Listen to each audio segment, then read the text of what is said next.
Mayor. Thank you very much, Bob. And I guess one of the key points that Bob made, and also what Shane said, underscores the real story of the lockout. It was actually more than just the political machinations, the layer upon layer of lodge meetings, etc. It was actually about the people here and in this community. And I guess Rothbury, and North Rothbury itself, became that focal point and really underscored that commitment that was there to try and see this through and to see for a better working conditions, because ultimately the actual lockout represented more than 27 years of an ongoing dispute that had been the subject both of the coal miners and also the mine owners. And effectively it was about, at the heart, about work safety. And that was a very, very important thing. Now what we're going to see now is a reenactment of those events. Effectively, as you may all be aware, there's been retellings of this story over and over again. So the players have attempted to bring together all the different disparate elements that make up that story. And the thing about lockout, and I guess this is what comes through in Bob's book, and in Jim Cumberford's book, Lockout, is that he was attempting to try and capture the big picture, at the same time the heart of it, the essence. And effectively, I open you and ask you to accept that what you're about to see now is a representation of trying to capture all those different elements. Some of us may agree, some of us may not, because the lockout itself, even though at its heart represented something that was very important to a lot of the people who were in the heart of it, at the same time it did cause a great deal of dissension and dissent as well. So I'd like to invite the narrator and the author of the reenactment, Rothbury Riot.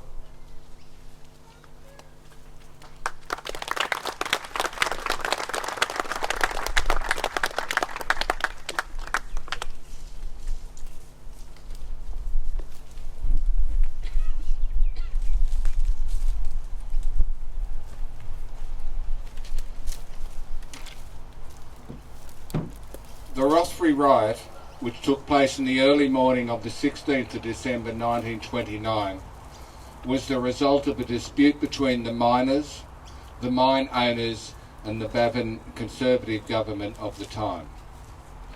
By 1928, the post-war boom was running out of puff. Coal prices were dwindling. Depression had hit the coal industry, miners were being laid off, and only 6% of the mines were working full-time.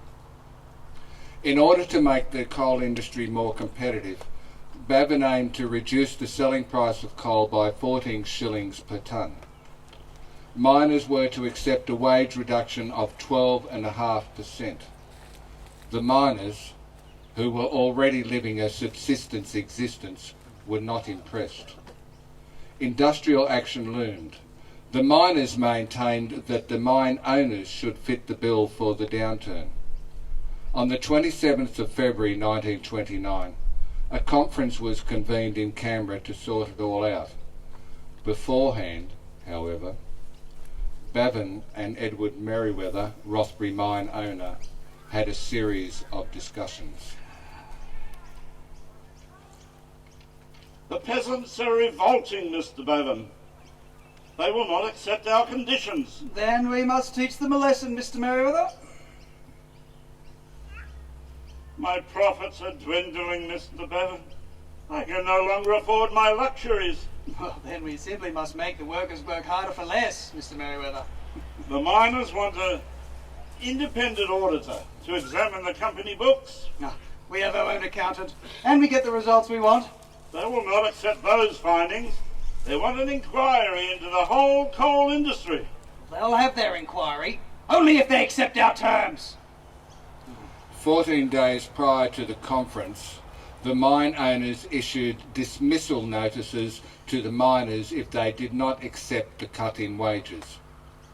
This was the start of the lockout. Different to a strike in that it was the mine owners who initiated this action.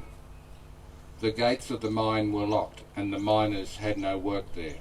Thus the standoff began. The Rothbury mine was closed for the duration. The miners were determined not to submit to the demands of the owners and government. Poverty amongst the rank and file soon followed. Because the Rothbury mine was a small concern, it became the centre of the dispute. The people of Rothbury were to carry the baby. Most of the other mines in the country were back at work, but the stubbornness of the Rothbury people held out. Why must it be my mine? Because it is small. Oh, we wish to make an example of your efforts, Merriweather. The village of Rothbury won't hold out for long, and that's the example that we'll send to the rest of the miners.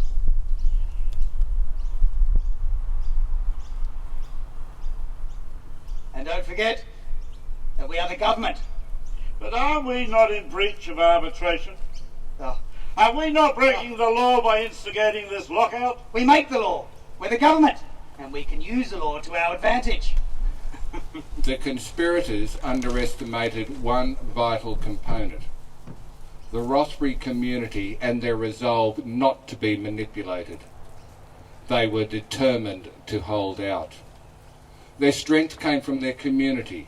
The wives, the children, the neighbouring communities all rallied behind the cause. The miners' income was now 1/6 of what it was previous. Rothbury had neither electricity or water supplies. The whole community was made to suffer. Thelma's little 3-year-old has come down with the flu. She's very worried about him. There's not enough food to give him the nutrition he needs. Bread and treacle is not enough.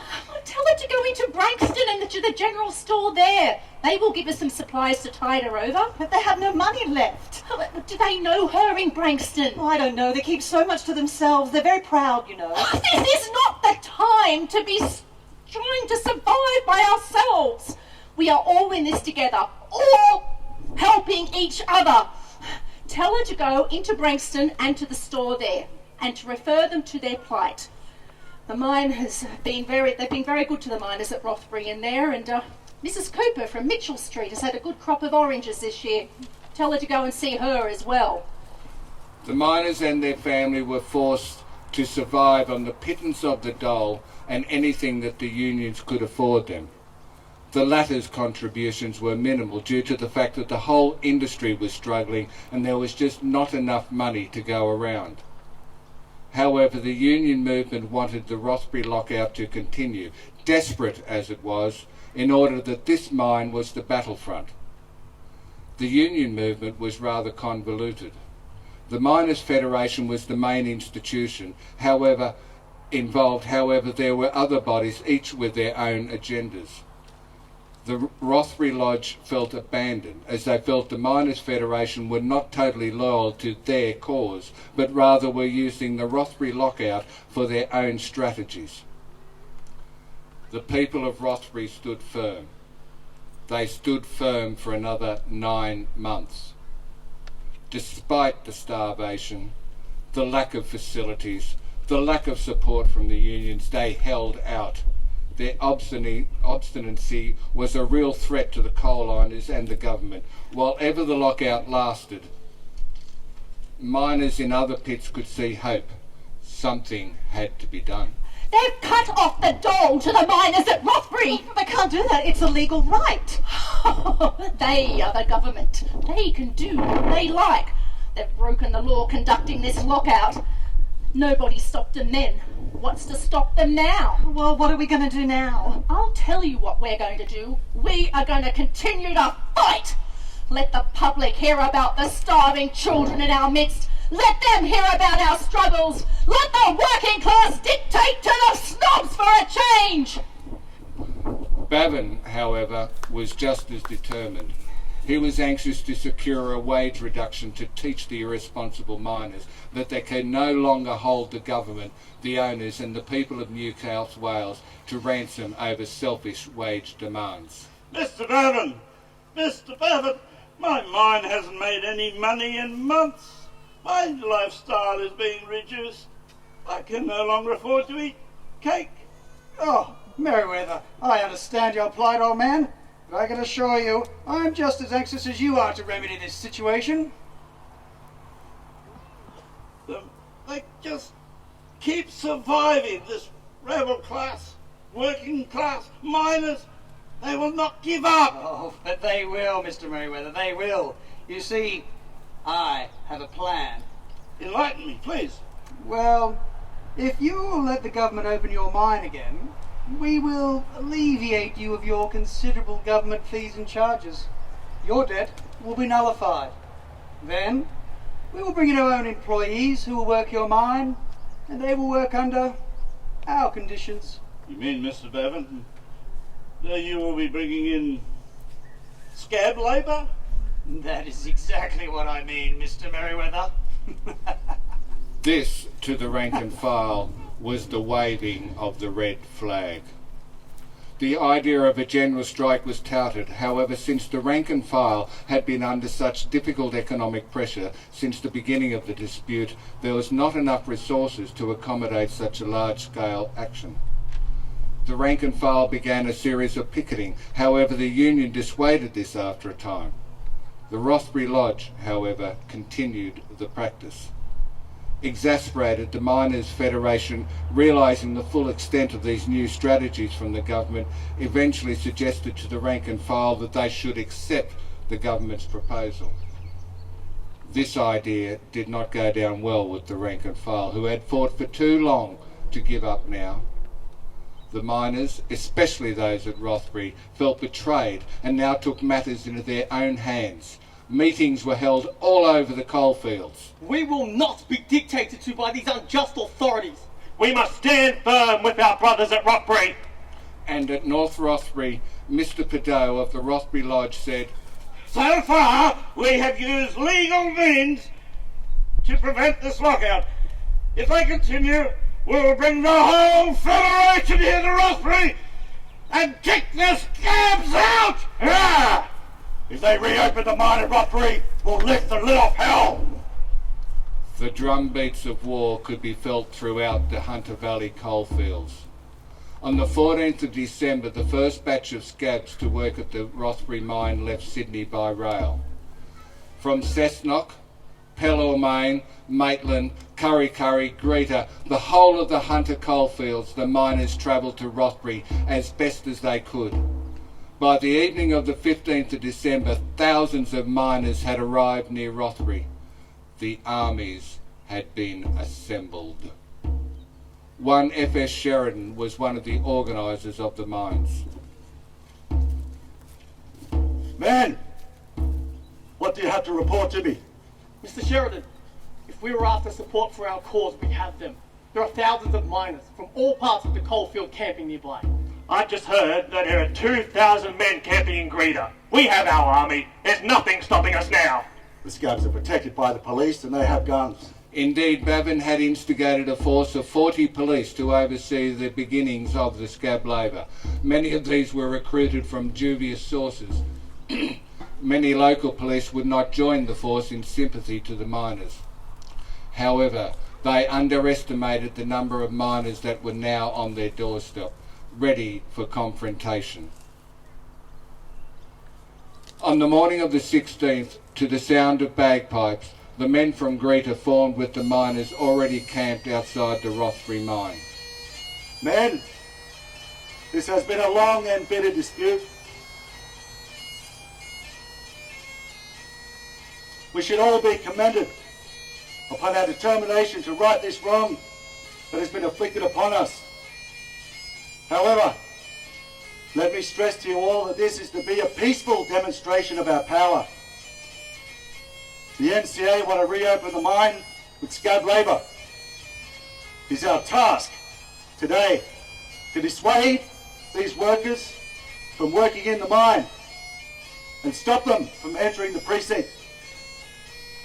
I cannot warn you all enough on the dangers of violence. The authorities were unprepared for such a large contingent of miners. They were severely outnumbered. Panic within their ranks set in. We are to hold our ground and protect the workers as they enter the site. Any offenders are to be arrested. But there are thousands of them. If they threaten violence or confrontation, you are to use your guns, but only to fire over their heads. There are to be no casualties. The brave and the righteous words from the day's generals had little heed amongst the frightened constabulary with guns and the passionate miners with only sticks and stones. Some miners separated themselves from the main force and destroyed the railway tracks. Others confronted the authorities with violence. The scene quickly descended into mayhem. The battle raged for hours. The frustration, the poverty the miners had to endure, the starvation their families had to suffer, the months of endless waiting for a resolution expressed itself in violence against the authorities that had inflicted such depravities amongst their community. Use your guns, men, but fire only above their heads. Let it be a warning to them. Casualties occurred. The women of Rothbury quickly became nurses. It became a battle of intense proportions. The injured were being transported to the hospital by whatever means were possible. Now!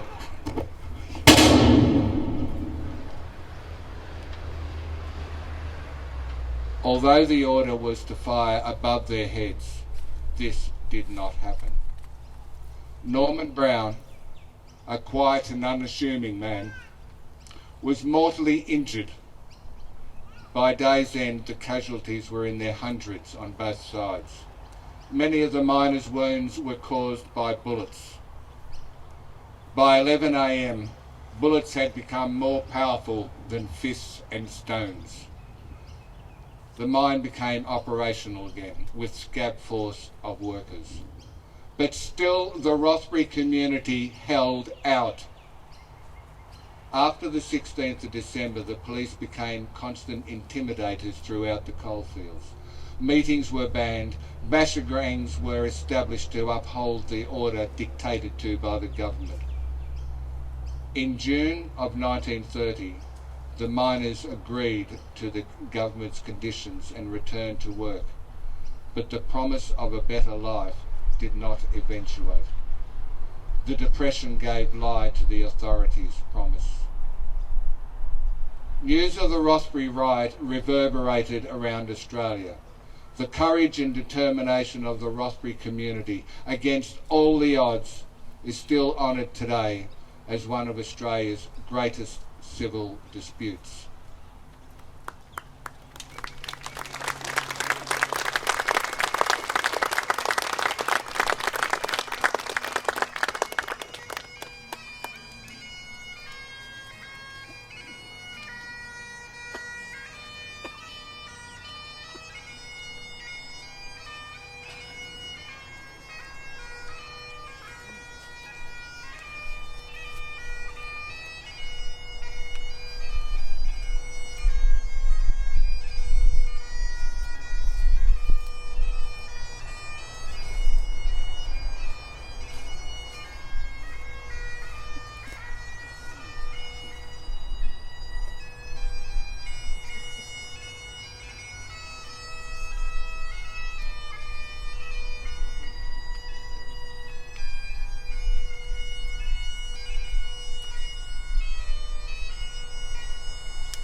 Thank you, ladies and gentlemen. A big hand for our wonderful cast.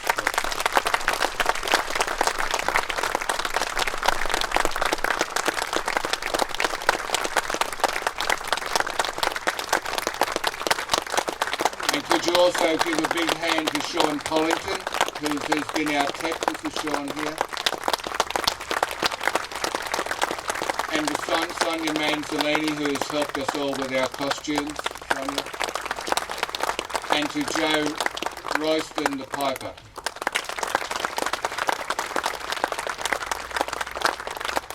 Thank you all very much.